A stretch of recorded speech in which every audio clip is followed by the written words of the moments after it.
Hi everyone, welcome back to A Sprinkle of Myra. My name is Myra and this is a special guest. This is Scarlett. She's my little girl who is grumpy from her nap.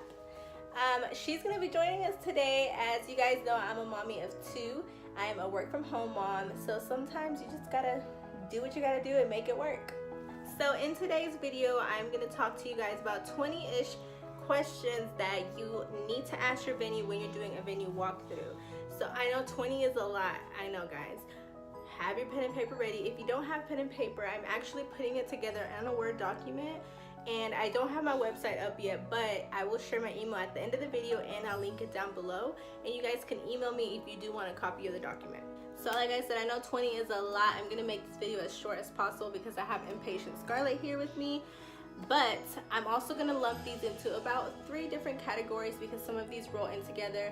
So it'll be contract type stuff, vendor and rental type things, and then lastly is just how's your day of going to go. So like logistics of how your wedding day will actually work. Alright you guys, so the very first section that we're going to talk about is your wedding day and the logistics. So how is it gonna run? So how is parking, and is there a loading and unloading zone for the vendors?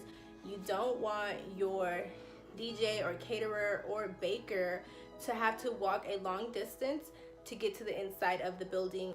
Do you have a loading and unloading zone? Do you have a designated area for the vendor? That way they're not struggling to find somewhere to park, or they're not parked in the way and it looks really ugly when guests are arriving. And if they don't have a designated loading or unloading area, then you want to work with your vendors to determine the best time for them to arrive and set up, or you want to reserve actual parking spots for them. If you happen to have a guest that is in a wheelchair or uses a walker, or you just don't want them to walk a long distance, is there handicap parking available, and how many are there? If they don't have any available, then again, you're gonna want to reserve parking spots. Next item is restrooms. It sounds really weird, but check out the restrooms. I'm not talking about how clean or how pretty they look, it's how many stalls do they have. I toured 2 venues that had 2 stalls for women and 2 stalls for men, and my guest list is at a little bit above 50. That was not going to work for me. One cool thing is, if you've gone to bridal shows, then you've seen the really cool, like, portable bathrooms. They're not the really ugly blue ones. They have these really badass portable potties, but that's just another expense. And the next item is layouts. You're gonna wanna know, does your venue offer a variety of layouts? Then you're gonna wanna make sure that you have a layout that fits what you are gonna have at your wedding reception. Now, oddly enough, I toured at least 3 venues where they had 3 standard layouts and you couldn't go outside of those 3 layouts. I thought that was very weird, but the venue that you're touring is one of those where they only offer standard layouts. Then you may want to rethink your options there, because it may limit us to what entertainment you can have. This next one you have to make sure you ask is super important. How many events do you hold per day? Yes, some venues do more than 1 event per day, so you're rushed. You have less time to set up, less time to tear down, less time for your event. If your venue is one that does allow more than 1 event per day, I highly recommend having a day of coordinator if you don't have one, because you're gonna be stressed the hell out, running around like a chicken with your head cut off, trying to get your day to happen the way that you want it to happen. So, what are you doing? So if you don't have a day of coordinator and your venue does allow more than 1 event, definitely hire one. Go into your local bridal group and try to find one with good recommendations and book them fast. The next one is lighting. Typically when you go tour the venue, it is during the day, so you see the lighting as it is during the day. You're gonna want to ask them, how is the lighting at nighttime? Because typically your reception is gonna be later in the evening and you want to know what the lighting is like. One thing that I would recommend is to check with your photographer to see if they've shot at your venue before. Luckily, my photographer has, so that's not a concern of mine. So I know that she has experience there, so she knows what the lighting will be like. But if your photographer has not, then I would suggest that you talk to the venue, maybe go to one of their open houses and see what other photographers that have shot there say about their lighting. The next item is electricity outlets. keep that in mind, because if you're thinking of your layout and you're putting your photo booth area in the front right corner and there's no outlets there, you're gonna be stuck like Chuck. Another important question to ask is going to be, how many hours do I get the venue for?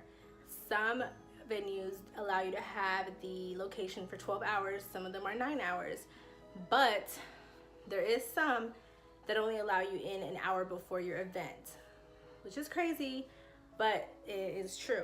So one rule of thumb to remember is that typically you require 2 hours to set up and then an hour of tear down time. Now we're going to talk about items that are in your contract.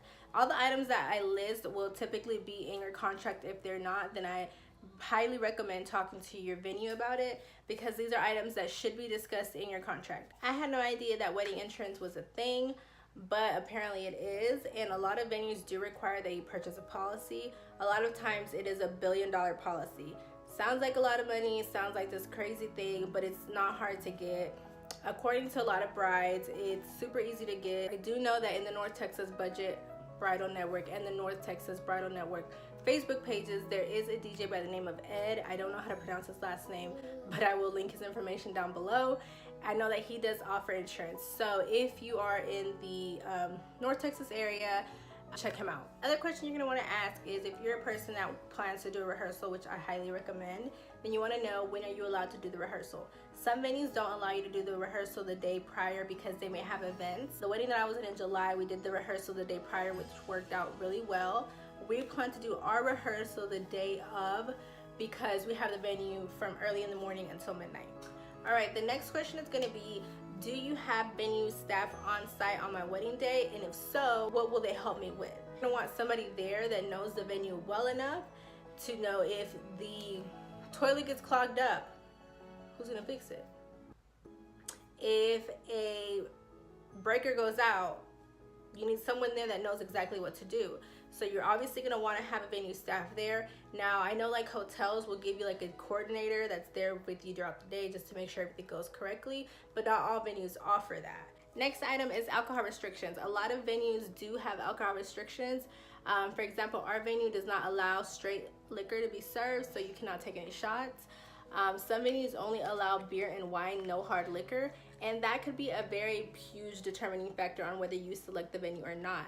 So make sure that you know about the alcohol restrictions, and if there is any, that you keep that in mind when you make your decision on the venue. The next item is bride and groom suites. Now this is a preference thing. Some brides don't care if the venue has one.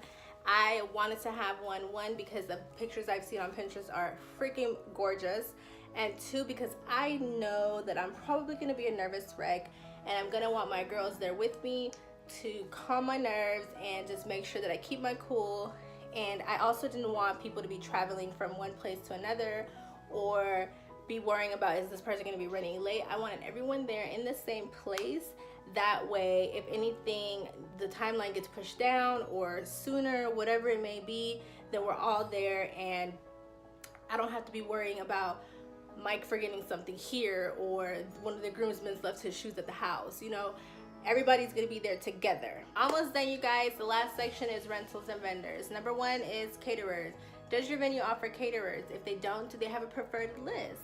If they don't, then you are free to select whatever caterer you want. But you need to make sure, do they allow on-site cooking? A lot of venues do not allow on-site cooking because that is just a huge liability for them. Decoration restrictions are a thing. A lot of venues are not gonna let you pin anything to the wall, so nothing that can damage their building. So no tape, no tacks, no staples, no, I don't know, drilling into the wall, whatever it may be. Also, rose petals. If you're having an outdoor ceremony and you want to put roses down the aisle, a lot of times you cannot because the red roses will stain the cement. You have to use like fake ones or light colored ones. So make sure that if that is something that you want to do, that you check with them. Glitter is another huge thing. The glitter is a nightmare to pick up, so a lot of venues don't allow you to have glitter there at the venue. Grand exit. A lot of venues don't allow sparklers, glitter, roses, again, anything that can damage their venue, anything that could cause a fire. So make sure that you check that out if you're wanting to do a grand exit. A lot of times people are like, oh, it's really boring, we can only do like glow sticks and bubbles. But check out any vendors, especially photographers. Photographers will know exactly what photographs best. So ask your photographer what they suggest for your grand exit and make sure that your venue allows it. Lastly is to find out what rentals they do provide. Do they provide chairs, tables, linens, whatever they provide, and then make sure that it fits your vision for your wedding. All right, you guys, that is all I have for venue questions. I hope that this was helpful. Like I said, I am creating a document with all of these questions, and I will share that with you guys. If you would like it, just send me an email. My email will be posted down below. I will get that on my website as soon as I get my website up, but in the meantime, shoot me an email and I will send that to you. Leave me a comment down below. Let me know what other questions you recommend to ask your venue, or if these questions were helpful at all. As always, hit the like button if you enjoyed this video and subscribe to my channel. See you next time.